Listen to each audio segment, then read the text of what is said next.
Dear students, আজকে আমরা যে ক্লাসটি করতে যাচ্ছি সেটা হচ্ছে প্রিপজিশন। ইংলিশ গ্রামারের অনেক গুরুত্বপূর্ণ একটা টপিকস। তো most of the student do not know how to write position of this word. তো আজকে আমরা অ্যাডভান্স লেভেলের ক্লাসটি করব। প্রিপজিশনের ব্যবহার, কোথায় কোন প্রিপজিশন বসে তোমরা দেখতেই পাচ্ছ। প্রথমে আমরা যে অর্থটি লিখেছি মেড। মেডের সাথে এখানে দুইটি প্রিপজিশন বসতে পারে ফ্রম অথবা বাই। এখন আমাদের কোথায় এই প্রিপজিশন দুটো বসবে, মেডের পরে কখন ফ্রম বসবে এবং কখন বাই বসবে, তো এটা হচ্ছে আমাদের জানা দরকার। তো মেডের পরে তখনই বাই বসবে যখন মেড মানে যে জিনিস তৈরি হয় ওই জিনিসের উপাদান যদি দেখা যায় তাহলে মেড বাই বসবে, আর যদি ওই জিনিসের উপাদান দেখা না যায় তাহলে সেই ক্ষেত্রে আমরা মেড ফ্রম বসাবো। ফর এক্সাম্পল হিসাবে আমরা দেখতে পারি যে the table is made by wood। এখানে the table is made by wood, কাঠ দিয়ে টেবিলটি তৈরি, নট টেবিল, ইটস টেবল। তাহলে কাঠ দিয়ে যেহেতু টেবিলটা তৈরি করা হয়েছে, তাহলে এখানে আমরা এই যে টেবিলের মধ্যে অর্থাৎ টেবিলের মধ্যে যে কাঠটি আছে সেটা আমরা সহজেই দেখতে পাচ্ছি যে এটি কাঠের তৈরি। তাহলে আমরা এখানে মেডের পরে বাই বসাবো। মেডের পরে অবভিয়াসলি এখানে বাই বসবে। এখন কোথায় মেড ফ্রম বসবে এটা হচ্ছে আমাদের জানা দরকার। মেড ফ্রম তখনই বসবে যখন ওই জিনিসের উপাদান দেখা যাবে না। তৈরির পরে যদি কোনো জিনিসের উপাদান দেখা না যায় তাহলে আমরা সেখানে মেড ফ্রম বসাবো। তো আমরা যদি এভাবে লিখি যে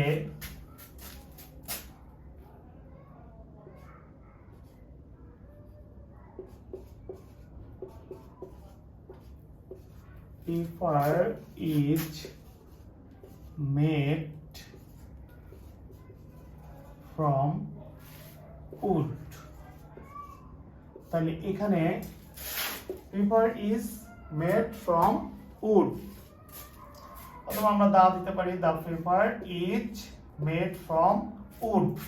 তাহলে এখানে এই কাঠ দিয়ে যে আমরা পেপার তৈরি করেছি, এই কাগজের দিকে তাকালে আমরা কিন্তু বলতে পারবো না যে এটা কাঠ দিয়ে তৈরি করা হয়েছে, অর্থাৎ কাঠের যে উপাদানটা সেটা পেপারের মধ্যে দেখা যাবে না। তাহলে এখানে অবভিয়াসলি এখানে আমরা কি বসাবো, ফ্রম বসাবো।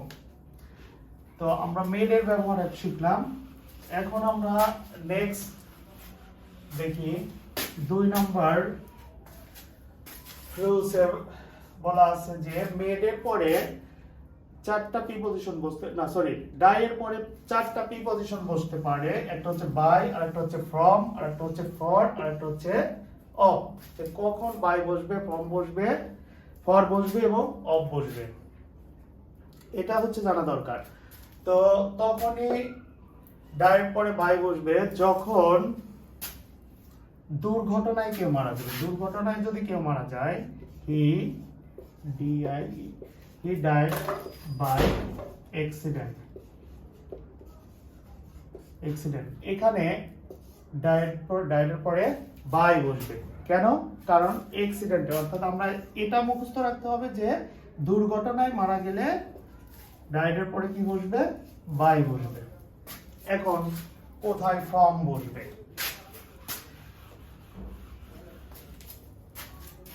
কেউ যদি দুর্ঘটনায় না, এখানে কেউ যদি অতিরিক্ত খেয়ে বা না খেয়ে মারা যায়, এই ক্ষেত্রে আমরা ডায়ের পরে ফ্রম ইউজ করব। অতিরিক্ত খেয়ে, ওভার ইটিং, এখানে অতিরিক্ত খেয়ে মারা গেছে, এই জন্য আমরা এখানে কি ইউজ করছি, মেড ডায়ের পরে ফ্রম ইউজ করছি। তাহলে ডায়ের পরে ফ্রম কখন ইউজ করব, যখন কোনো ব্যক্তি অতিরিক্ত খেয়ে বা না খেয়ে মারা যাবে তখন ডায়ের পরে আমরা কি ইউজ করব, ফ্রম। এখন কোথায় ডায়ের পরে ফর বসবে,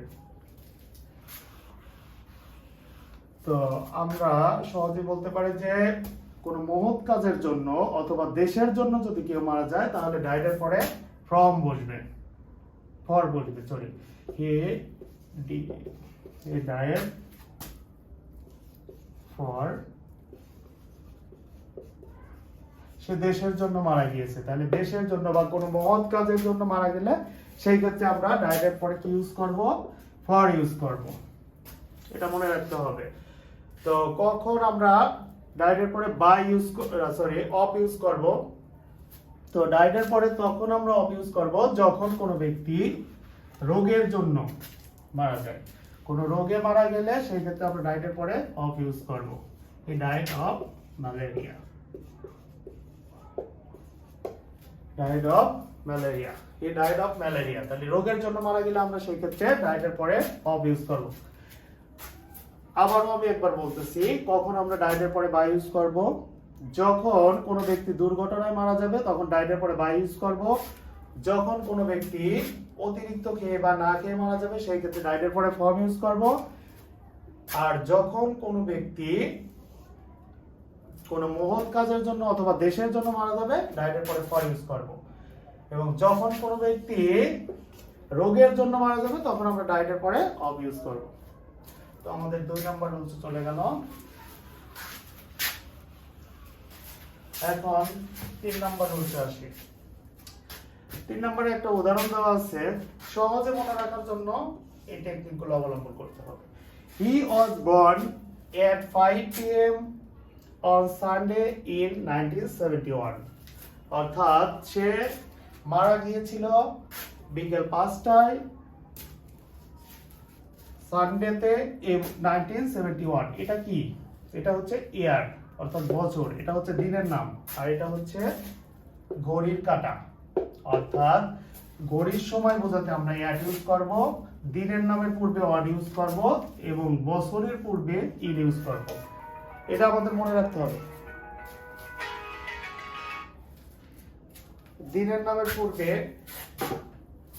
নামের পূর্বে অবশ্যই আমাদের অন ইউজ করতে হবে এবং ঘড়ির কাঁটার পূর্বে অবশ্যই আমাদের কি ইউজ করতে হবে, অ্যাট, আর বছরের পূর্বে ইন ইউজ করতে হবে। এটা আমাদের এই উদাহরণ থেকে মনে রাখতে হবে।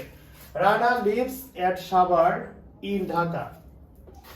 পরের রুলসে আসি, রানা বাস করে সাভার, কোথায়? ঢাকার সাভারে বাস করে। তাহলে তুলনামূলক বড় জায়গা বোঝাতে আমাদের ইন ইউজ করতে হবে এবং তুলনামূলক ছোট জায়গা বোঝাতে অ্যাট ইউজ করব। তো কখন এটা আমাদের অধিকাংশ স্টুডেন্ট আমরা জানি যে ছোট জায়গার আগে অ্যাট বসে, বড় জায়গার পূর্বে ইন বসে, কিন্তু অনেক সময় বড় জায়গার পূর্বেও অ্যাট বসতে পারে, বড় জায়গার পূর্বেও অ্যাট বসতে পারে।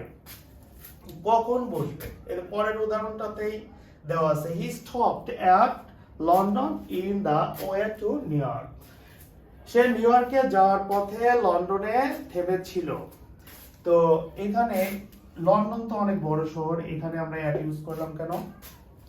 কারণ হচ্ছে বড় জায়গা হয়েও যদি ওই জায়গায় যাত্রা বিরতি বা চলমান অবস্থায় থাকে তাহলে তার পূর্বে আমরা কি ইউজ করব, অ্যাট ইউজ করব। অর্থাৎ বড় জায়গা হয়েও যদি যাত্রা বিরতি অথবা ভ্রমণরত অবস্থায় বোঝায় তাহলে আমরা বড় জায়গা হলেও সেখানে আমরা অ্যাট ইউজ করব, ইন ইউজ করতে পারবো না। Next number of the 6, on the bus, on the plane, on the train, on the ship।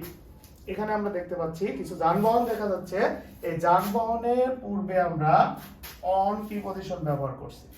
আবার নিচে কিছু যানবাহন আছে, যেমন হচ্ছে হেলিকপ্টার, কার, ট্যাক্সি, এগুলো তো যানবাহন। তাহলে এগুলোর পূর্বে আমরা ইন বসালাম কেন? এটা হচ্ছে আমার প্রশ্ন। তে আমরা ওই সময় অন বসাতে পারবো যে সকল যানবাহনের ভিতরে হাঁটাচলা করা যায়, যে সকল যানবাহনের ভিতরে হাঁটাচলা করা যায় ওই সকল যানবাহনের পূর্বে, যে সকল যানবাহনের পূর্বে হাঁটাচলা করা যায় ওই সকল যানবাহনের পূর্বে আমরা অন ইউজ করব। এবং যে সকল যানবাহনের ভিতরে হাঁটাচলা করা যায় না সেই ক্ষেত্রে আমরা ইন ইউজ করব, অর্থাৎ উঠেই বসে থাকতে হয়, হাঁটাচলা করা যায় না। যেমন হেলিকপ্টারের মধ্যে হাঁটাচলা করা যায় না, কারের মধ্যে হাঁটাচলা করা যায় না, ট্যাক্সির মধ্যে হাঁটাচলা করা যায় না, এই ক্ষেত্রে আমরা ইন ইউজ করব। এবং দেখতে পাচ্ছি আমরা যে বাস, প্লেন, ট্রেন, শিপ এগুলোর মধ্যে হাঁটাচলা করা যায়, তাহলে আমরা এখানে অন ইউজ করব। তো এই পাশে অন হর্সব্যাক, অন ফুট, এটা ব্যতিক্রম। এটার মুখস্থ রাখতে হবে যে ঘোড়ার পিঠ, পায়ে হাঁটা বা সাইকেলে যাওয়া, সেই ক্ষেত্রে আমরা অন ইউজ করব। সাইকেল চলাচল করা, ঘোড়ার পিঠে চড়ে, পায়ে হেঁটে অথবা সাইকেলে চড়ে চলাফেরা করা বোঝাতে আমরা অবশ্যই কি ইউজ করব? অন। এটা মনে রাখতে হবে। দেন আমাদের 8 নাম্বার টপিকস, 8 নাম্বার রুলস। এখানে একটা আমরা ঘনবস্তু অর্থাৎ একটা বক্স দেখতে পাচ্ছি, যে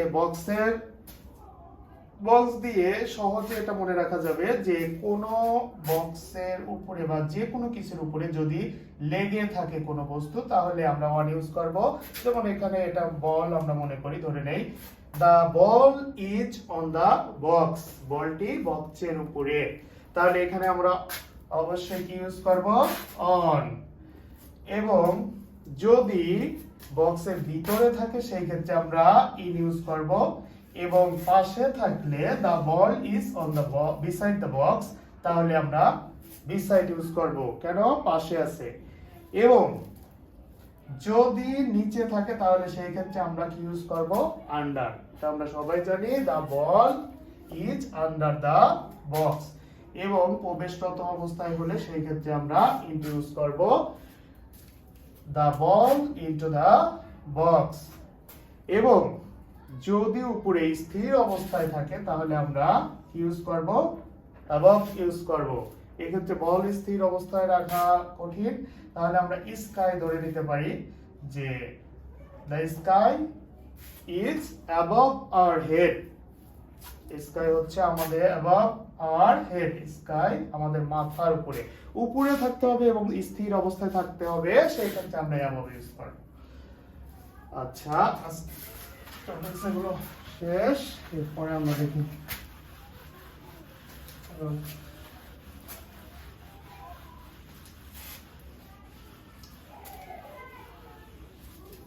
এরপরে আমরা 9 নাম্বার বলতে যাই। তো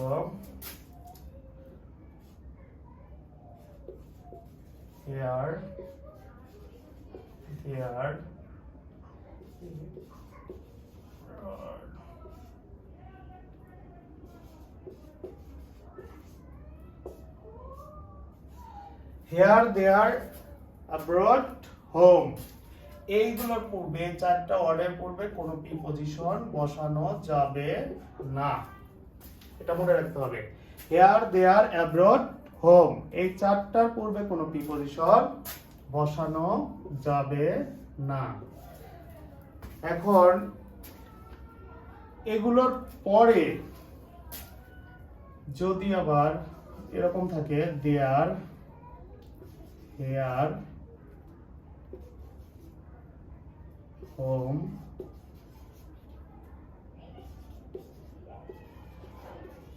abroad, এরকম থাকে, যেমন here dash there dash here abroad dash home dash abroad, এরকম যদি থাকে তাহলে মাঝখানে যদি গ্যাপ থাকে তাহলে সেই ক্ষেত্রে আমাদের অবশ্যই প্রিপজিশন ইউজ করতে হবে। কোন প্রিপজিশন ইউজ করব সেটা আমাদের জানা দরকার।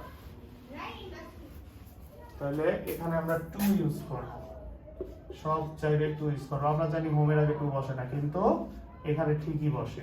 কেন? কারণ here there abroad, here there there here, abroad home home abroad, যদি এরকম পাশাপাশি থাকে তাহলে সেই ক্ষেত্রে আমরা কি ইউজ করব? টু ইউজ করব। এটা আমাদের মনে রাখতে হবে। তাহলে আমাদের যে ভুল ধারণা ছিল আজকে সেটা আমরা শিখলাম। তাহলে এখানে আমরা বলতে পারি হি কেম হেয়ার টু দেয়ার, সে সেখান থেকে এখানে আসে। Here to there, there to here, এখান থেকে সেখানে যায়। অ্যাব্রোড টু হোম, সে বাড়ি থেকে বিদেশ যায়, বিদেশ থেকে হোম টু অ্যাব্রোড। হি কেম হোম টু অ্যাব্রোড, সে বিদেশ থেকে বাড়ি আসে, এরকম আমরা ইউজ করতে পারি। তো আজকে আমাদের ক্লাস এ পর্যন্তই। তোমরা সবাই ভালো থাকো, আল্লাহ হাফেজ।